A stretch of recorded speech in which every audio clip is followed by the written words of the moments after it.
Welcome to Hustle Vibe Hive, where we provide the inspiration and you bring the hustle. Today we're going to talk about a concept that could completely change how you think about starting a side hustle.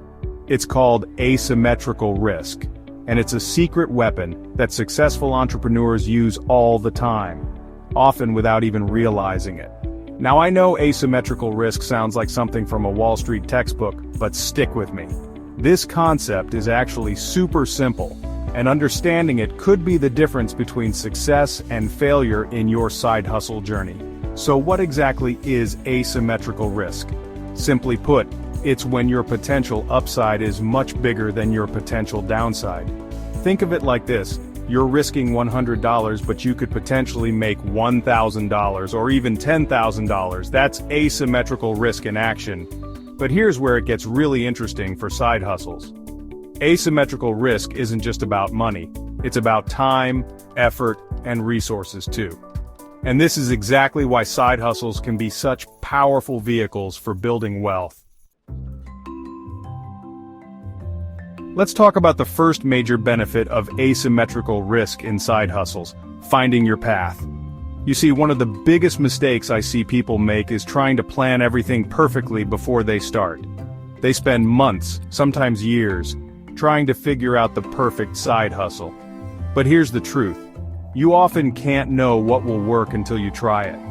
Let me give you an example. Say you're interested in selling handmade jewelry on Etsy. The traditional approach would be to spend thousands on materials, take extensive courses, and build a full inventory before launching. But the asymmetrical risk approach? Start with making just 5 pieces. Invest maybe $50 in materials. Take some decent photos with your phone. List them on Etsy. What's the worst that could happen?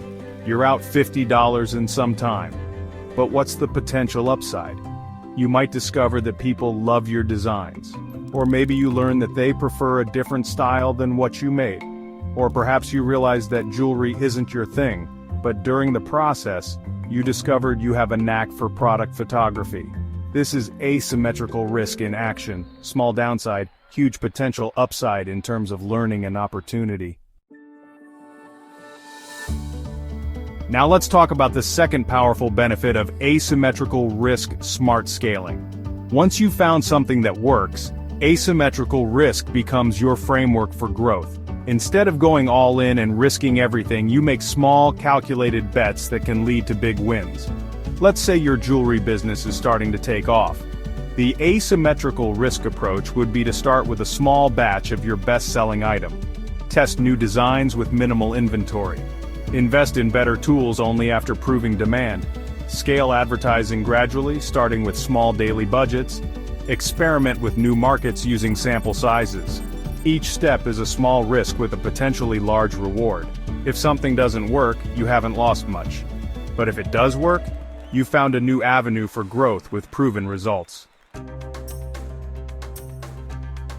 Now, let's talk about what not to do. I've seen too many people take out huge loans for unproven business ideas. Quit their jobs before having any sales. Invest in expensive equipment before proving demand. Order massive inventory without testing the market. These are symmetrical or even negative asymmetrical risks, where your downside is actually bigger than your potential upside. That's exactly what we want to avoid. The beauty of asymmetrical risk is that it keeps you nimble. You can test multiple ideas without breaking the bank. Pivot quickly when something isn't working. Scale confidently when you find success. Learn from failures without devastating consequences. Think about every aspect of your side hustle through this lens. Before making any decision, ask yourself, what's the worst that could happen? What's the best that could happen? Can I test this on a smaller scale first? How can I reduce my downside while maintaining the upside? This approach isn't just about being cautious, it's about being smart. It's about maximizing your chances of success while minimizing the risk of failure. It's about making sure that when you do find that winning formula, you have enough resources left to capitalize on it. So here's your homework. Look at your side hustle idea, or your existing side hustle, and identify 3 ways you could apply asymmetrical risk thinking. Maybe it's starting smaller, testing a new market, or finding a cheaper way to validate your idea. Remember, your side hustle journey starts with a single step. Don't wait for the perfect moment. It's time to take action now. Whether it's just researching ideas or making your first sale, do something today that moves you forward. Head over to hustlevibehive.com for more inspiration and a side hustle course that includes resources such as a list of over 250 potential side hustles. We are on a mission to help people like you build their dreams, one hustle at a time. This is Hustle Vibe Hive, where inspiration meets action. See you in the next video.